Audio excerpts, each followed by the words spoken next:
This is Keep the Faith Ministry News. I'm Hal Mayer. The U.S. Vice President Mike Pence has sharply rebuked Washington's European allies over their efforts to shield their businesses from U.S. sanctions on Iran, as transatlantic tensions over U.S. foreign policy were laid bare at a conference in Warsaw.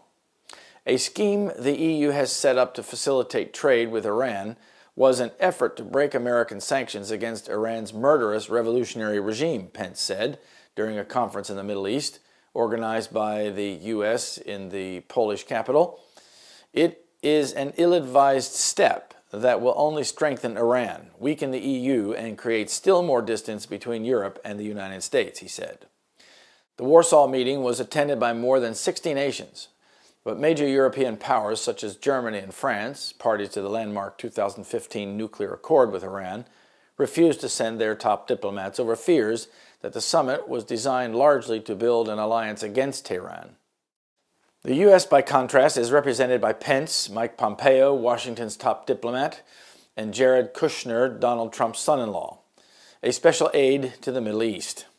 The Israeli Prime Minister Benjamin Netanyahu is also attending. The Obama administration eased U.S. sanctions on Iran under the terms of the nuclear deal, but Trump reimposed them when he withdrew the U.S. from the agreement last year. You can't achieve stability in the Middle East without confronting Iran. It's just not possible, Pompeo told reporters after his formal opening statement. There are malign influences in Lebanon, Yemen, Syria, and Iraq, he said, referring to the groups Iran supports. The three H's, the Houthis, Hamas, and Hezbollah, these are real threats, Netanyahu described at the opening dinner at which he sat alongside senior officials from Arab Gulf states, including Saudi Arabia, as a historical turning point. Many Arab states do not recognize Israel and have not shared a diplomatic stage with the country since a Middle East peace conference in Madrid in 1991. But they've been driven together by their common fear of Iran. It remains to be seen how far the new alliance can extend to a combined approach to the Palestinian issue.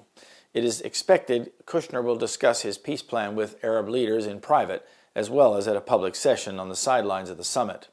Netanyahu has argued that the Arab world is open to normalized economic ties with Israel that are not dependent on the resolution to the Israeli-Palestinian conflict. Palestinian officials have condemned the summit.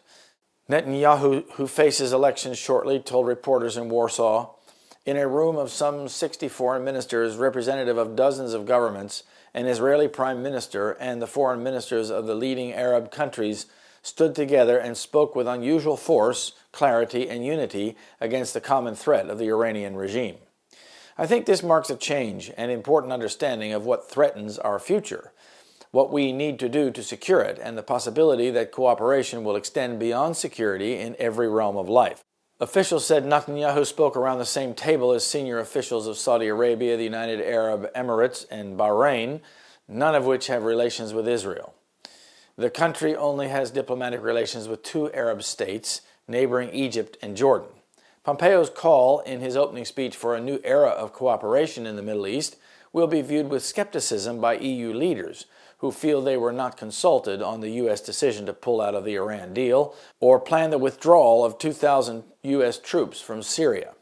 The Iranian Foreign Minister Javed Zarif described the Warsaw Conference as dead on arrival and another attempt by the U.S. to pursue an unfounded obsession with Iran. The Warsaw Conference came as the Russian President Vladimir Putin, increasingly seen as a key player in the Middle East, hosted his Iranian and Turkish counterparts to discuss the final settlement in the Syrian civil war, including the presence of a large number of Islamist fighters in Idlib province. The three countries, particularly Turkey and Iran, do not agree on the final settlement in Syria, but have been uneasily cooperating to find a solution that does not betray their interests. The signs of the times tell us we are surely in the last days. This know also that in the last days perilous times shall come. We can see these perils more distinctly here in Europe. Things are rapidly developing. All are ranging under their respective banners. All are preparing for some great event. All are watching for the morning. One class is watching and waiting for their Lord, while the other class is waiting for what Lucifer may perform of his wonder-working power. Kingdoms are in uncertainty, one watching jealously the other. Soldiers are being drilled constantly, preparing for war.